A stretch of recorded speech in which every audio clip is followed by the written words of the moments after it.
देख रहे हैं प्राइम टीवी और मैं कीर्ति मंडोला। लगातार उन्नाव में किसानों का प्रदर्शन जो है वो जारी है। वहीं इसी कड़ी में उन्नाव में सपा का प्रतिनिधिमंडल शंकरपुर गांव पहुंच गया है। किसानों से उन्होंने वहां जाके वार्ता की।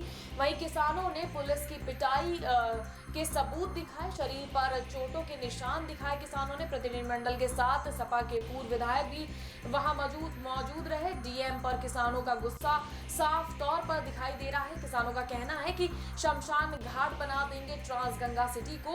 वहीं खबर की ज्यादा जानकारी के लिए हमारे साथ जुड़ रहे हैं हमारे संवाददाता नीरज द्विवेदी। तो चलिए उनसे जानते हैं कि किसानों का जो ये गुस्सा है वो किस हद तक बढ़ चुका है और क्या कुछ हो रहा है इस समय उन्नाव में, उनसे पूछते हैं।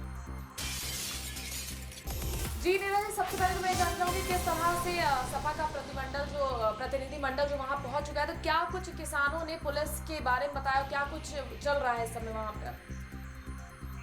जी देखिए, लगातार जिस तरीके से कल ही से जिस समय अखिलेश यादव ने अपने प्रतिनिधिमंडल को जो है उन्नाव जाने के लिए कहा था, किसानों को जो लगातार ट्रांस गंगा सिटी का मामला चल रहा था उसको लेकर के पहले ही जैसे ही पता चला कि नेता प्रतिपक्ष अहमद हसन और प्रदेश अध्यक्ष नरेश उत्तम आ रहे हैं, वैसे ही जिला प्रशासन में खलबली मच गई थी, क्योंकि ये विरोधी पार्टियां हैं और विरोधी पार्टियां कहीं ना कहीं इसको राजनीतिक टूल जरूर देंगी। इसको लेकर जिला प्रशासन काफी अलर्ट था और जो गांव वालों को है कल से समझाया जा रहा था कि ऐसा कुछ न बोले जिसकी वजह से सरकार की किरकिरी हो या किसी तरीके का कोई अन्य मामला सामने आए।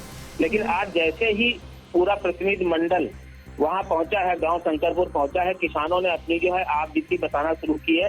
कुछ किसानों ने अपनी पीठ और शरीर को खोल करके दिखाया है, जिसको देखने से प्रथम दृष्टया यही लगता है कि पुलिस ने जमकर पिटाई किसानों की है, क्योंकि कई हाथ में चोट आई है, कई जगह पीठ में चोट आई है और बुरी तरीके से इनकी पिटाई हुई है। और सारे जितने समाजवादी पार्टी की प्रतिनिधिमंडल है वो सामने मौजूद है और जो किसान है वो अपनी आप बीती बता रहे हैं।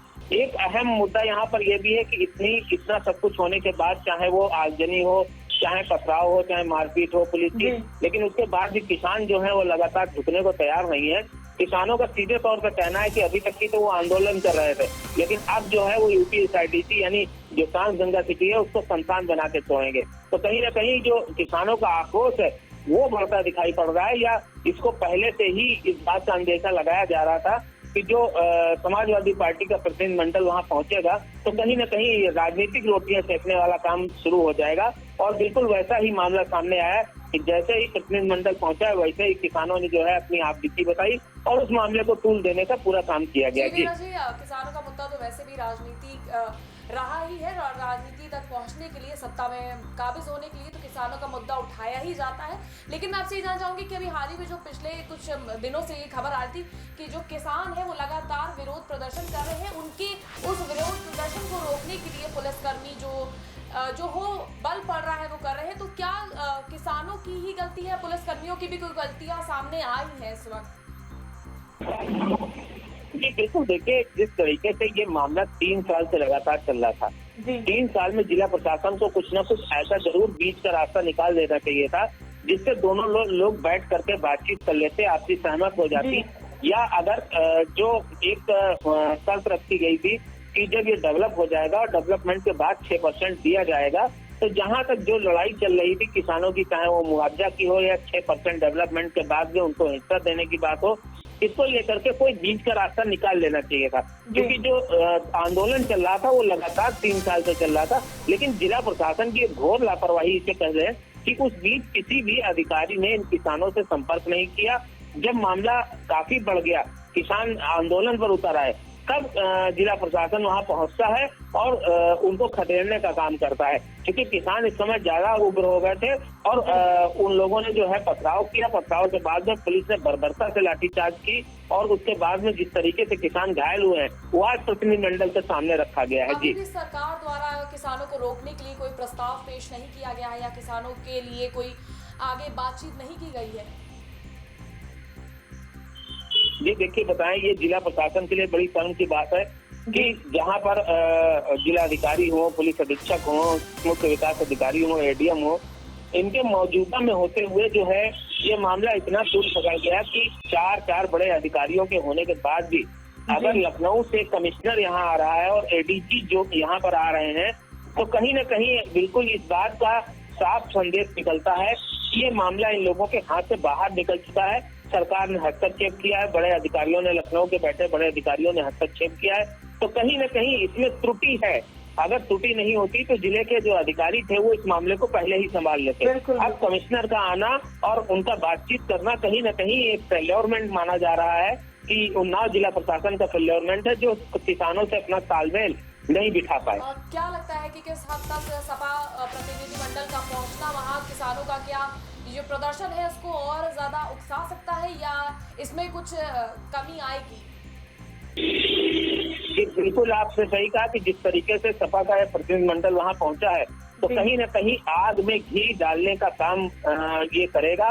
और क्योंकि जिस तरीके से किसानों का आक्रोश है, जो किसान अभी तक दबे बैठे हुए थे, घरों में बैठे हुए थे, प्रशासन, जो पुलिस प्रशासन या पीएससी प्रशासन के बूथों की धमक थी, उनकी वजह से जो अंदर बैठे हुए थे, कहीं न कहीं आज किसान निकल के आए हैं। और जो ये आवाजें उठ रही हैं कि अब वो जो है यूपीएसआईडीसी यानी ट्रांस गंगा सिटी को शमशान बना देंगे, तो कहीं न कहीं राजनीतिक रोटी सेकने का काम शुरू हो गया है। और एक अहम बात और आपको बता दे रहे हैं कि इसमें जो कल किसान यूनियन के जो अध्यक्ष हैं वो भी यहाँ पर पहुंच रहे हैं, उनका भी प्रतिनिधिमंडल यहाँ पर पहुंच रहा है। टिकैत ने आदेश दिया है कि किसानों से जाकर के मिले। तो कहीं न कहीं जितनी पार्टियां हैं, जो विरोधी पार्टियां हैं, जो भारतीय जनता पार्टी के विरोध में है, कहीं न कहीं वो राजनीतिक रोटी सेकने का इससे बढ़िया मौका और उन्हें नहीं मिलेगा। और सारे प्रतिनिधिमंडल यहाँ पर पहुंचेंगे और ये जो मामला अभी तक की शांत दिखाई पड़ रहा था, ये लग रहा था कि मामला शांत हो गया, ये फिर तूल देगा एक बार। जी, राजनीतिक रोटियां सेकती तो हमेशा से चले आ रहे किसानों के मुद्दा ही हमेशा रहा है और हर किसी ने इस मुद्दे को उठा के राजनीति करी। नीरज जी, बहुत बहुत शुक्रिया हमारे साथ जुड़ने के लिए, हमारे साथ ये सारी जानकारी साझा करने के लिए।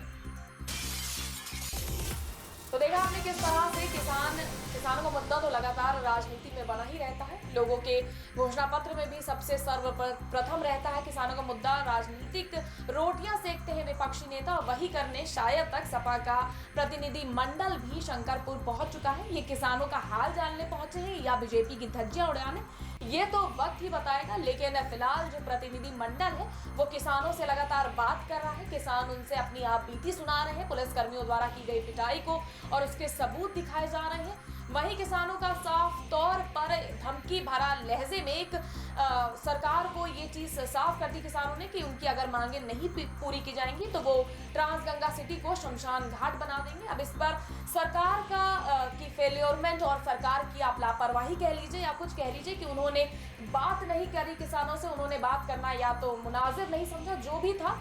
किसान इस पे कितने उग्र होंगे और सपा जब उनके सपोर्ट में आकर और वो राजनीतिक सपोर्ट पाकर और वो कितना उग्र प्रदर्शन करेंगे, ये भी देखना अहम होगा।